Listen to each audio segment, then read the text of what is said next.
I was yelled at by everyone, the judge, the court staff, the court reporters,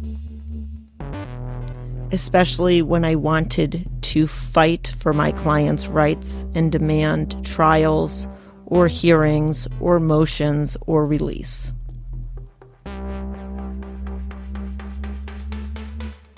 Host Melissa Rosenblum is one of only a few women certified by the Supreme Court of New Jersey as a criminal trial attorney. When you add kids, a booming law business, and a little black book full of subject matter experts, you've got the Mighty Merp podcast. So, Austin, I wanted to talk to you about your thoughts on marketing and websites and sort of your thought process and how you talk to attorneys about their own marketing. But before we get to that, I always start with what's your origin story, which is really how'd you end up doing what you're doing? Where did you start from? You know, a little bit of your background. You can start at the beginning. You were born and raised in, and you always knew you wanted to be a website marketing designer for attorneys. Of course, yeah. I always wanted to be a website designer for law firms ever since I was a little boy. No, I grew up in Central Jersey, grew up in Monmouth County, and I've always been fascinated by brands, and I've always been fascinated by advertising. And I went to college for a degree in marketing, thinking that I was going to be working with commercials and billboards and magazines and all that fun stuff. And I realized that marketing is not any of that. And it took me 4 years to pretty much realize that. And throughout my, college studies, I focused on the psychology of why consumers engage with the brands that they do, why consumers choose the businesses that they do. So I did do a little bit of that, and then graduated and completely, like everyone else, didn't do anything with my degree. So where did you go to undergrad? Went to Westchester University. And were you a marketing major or a psychology major? I was a marketing major with a focus in the psychology behind branding and advertising. Okay, and so would you say that's what you're doing now?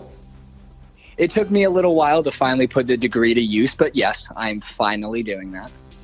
So, and where were the wrong turns or the roads that you went down that you were like, this one's not quite right, let me reverse it and try something different?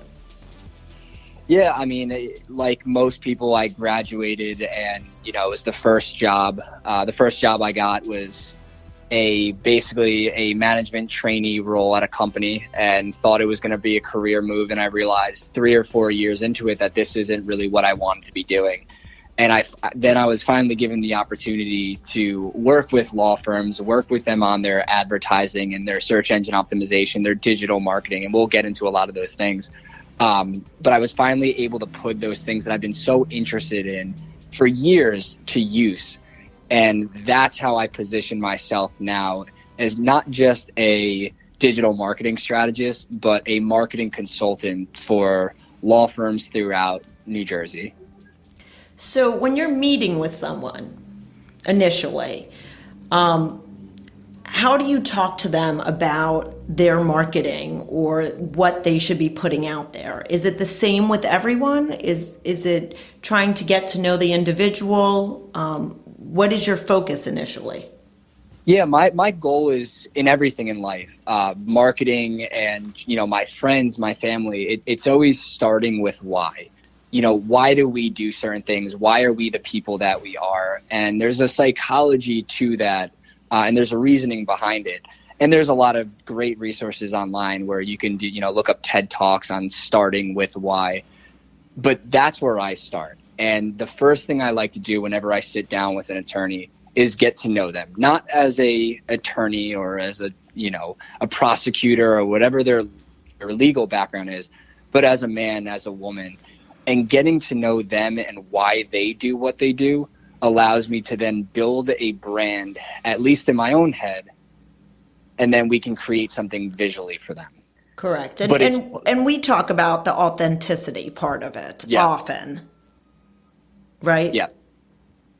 Sorry, I didn't mean to interrupt you. Go on. No, the authenticity is huge. In 2022, it's no longer just about your resume and your experience. That absolutely plays a role in your brand. But legal consumers today, whether you're working with a family lawyer, a criminal defense attorney, a real estate attorney, they want someone that they can trust. And I like to say they want someone that they can probably sit down with and have a drink with at the bar. And that's really how you improve that engagement and you connect with people almost on an emotional level. Well, to do that, you need to be authentic and you need to be yourself. So after you meet with somebody, then what's the next step in producing whatever the brand is? Do you call it a brand? Do you call it a marketing strategy? What are the words that you would use? Yeah, so a marketing strategy, in my opinion, is broken down into two different categories. Within a marketing strategy, you have an advertising strategy, and then you have a branding strategy. Advertising is, I want criminal cases. I'm going to put myself in the position to get those. Here I am. Call me now. Whereas branding is, hey, if you ever need someone, if you ever get into a bind and you get into trouble, here's my name. Call me if you ever need me. And those two levers to pull, they are equal. One is more aggressive than the other, but you do have to focus on both of those to put together a really strong marketing strategy in total. What do you think when you're talking with people and starting to strategize? What do you think is either the biggest roadblocks or hurdles for people to either commit or buy into what you're saying? Especially the older attorneys. And I am an older attorney, but I think I'm at the cusp of older. I've been practicing 26 years, and I think people who've practiced longer than me might kind of poo-poo the internet or the marketing strategies. No, it's a great question, and it's probably the biggest struggle for me on a day-to-day basis. There's a lot of different factors that come into play. Some business owners, some attorneys don't have the risk tolerance that others do, and they don't see marketing, branding, and advertising as they don't see it as the investment that it truly is.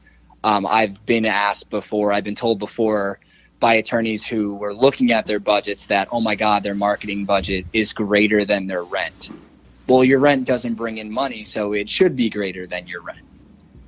So it's that understanding of what an advertising marketing budget really is and how that plays a role in your business.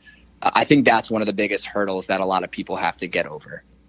Right. Well, I will say, as somebody who has only been in my own business, I was a partner at another law firm for a long time, but opening up my own law firm, which I did about 3.5 years ago, that was the hardest, between the advertising and the marketing. And you know the story. I tried to create my own website and I made a very nice design, but I couldn't get the traffic that I needed to because I didn't understand,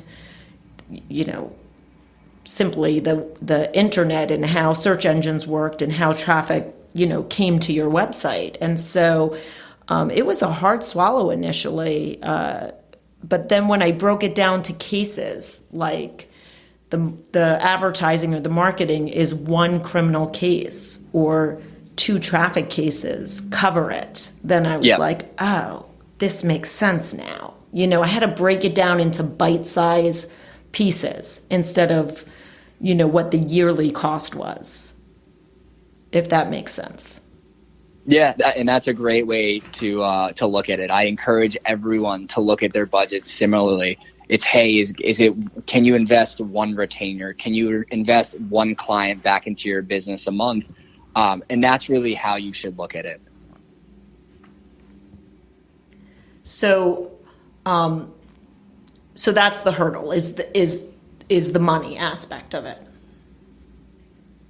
9 times out of 10. And I think the old saying, the road to hell is paved with good intentions kind of holds true here. The road to maybe a failing business or a struggling business was paved with good intentions. And I have story after story of attorneys who told me that they spent, a couple $100s a month on marketing with like the local newspaper, and it never went anywhere. And they had these great intentions to get their name out there, but they weren't willing to put in what they really needed to get a good return on their investment.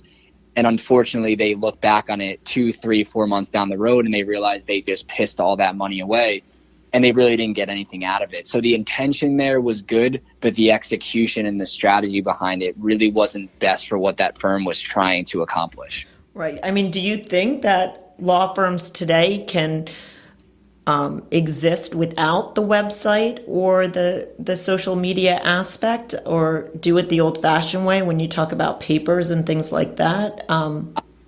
I've learned over the last few years, you can never say never, but for anyone who's starting up their own firm today, in 2022, whether it's a law firm, a dental practice, any business out there, you absolutely need to have an online presence. You have to have a brand. You have to have a website.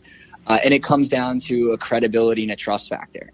If you're looking to work with something and work with an attorney, which is typically a very intimate and very serious matter for the average person, if you Google that person's name and they don't have a website or they have very little information online, can you even trust that person in 2022?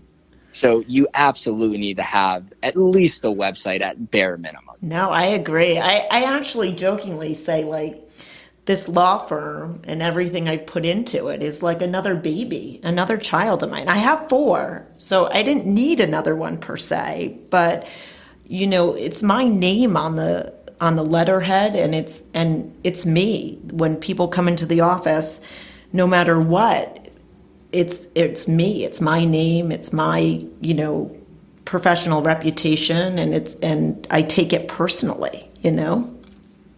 And that's why I focus a lot on branding. Not a lot of marketers tend to focus on that, but if you have this amazing reputation, if you've won all the cases that you've won and the legal community sees you as a true leader, why isn't that something that consumers are seeing as well? I think there's this idea that, and this is an old school idea, that a lot of attorneys who have that great resume, they feel that within the community, everyone knows them. And that's just not true anymore. There's so much competition. There's so many people out there that you can hire. You need to be able to take control of your brand, of your narrative, and put something together online and in person with traditional marketing that gets your name out there the way that you want it to. Right. And it frustrates me when I see attorneys who I know have phenomenal reputations, but then you go on and their website looks like it was built in 1998 and, dial-up internet was still the way to go. Well, for some of us, 1998 doesn't seem that long ago, but I know for you that does. But it's funny that you say that, though, because, it goes into the, there are people that are amazing attorneys that are not amazing business people. And those two aren't the same. They're not the same thing. You can be an effective attorney, a great advocate, respected in the legal community, and yet your business could still be failing if you don't know how to market, if you don't have a brand, if your name isn't getting out there beyond the legal community. And that's what people need to realize. And nobody teaches us in law school how to run a business, Mm-hmm. Absolutely. And that's probably one of the biggest questions that I get from my clients. They'll come to me and they'll say, Austin, why is this person getting more cases than I do? I've seen them in court. I've beat them. I know what they do and how they treat their clients. And 9 times out of 10, I can turn around and say, hey, they're just a better marketer than you. And again, in today's day and age, it's not necessarily about the resume. That factors in, but it's not just about that. It really comes down to how do you market yourself, because a consumer doesn't know you from the hole in the wall. They really don't. They might have an idea of your name in the community, but they probably don't. So they're going with whoever they can connect with well online. That's the person that they're calling. Correct. And the truth is, I'm sure all the law firms, most law firms ask this question, but my staff and I, when we're talking to new clients and potential clients, we always ask how they've heard about the law firm. And partly because if it's a referral, I like to send a thank you note or a thank you email. But part of it is I want to know how they're finding me.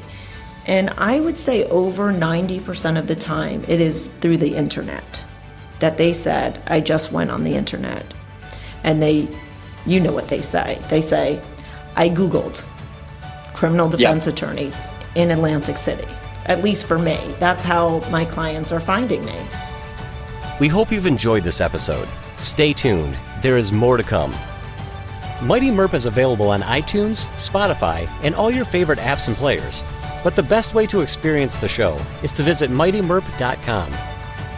That's mightymerp.com. Mighty Merp is a production of the Law Office of Melissa Rosenblum and the Niche Podcast Network.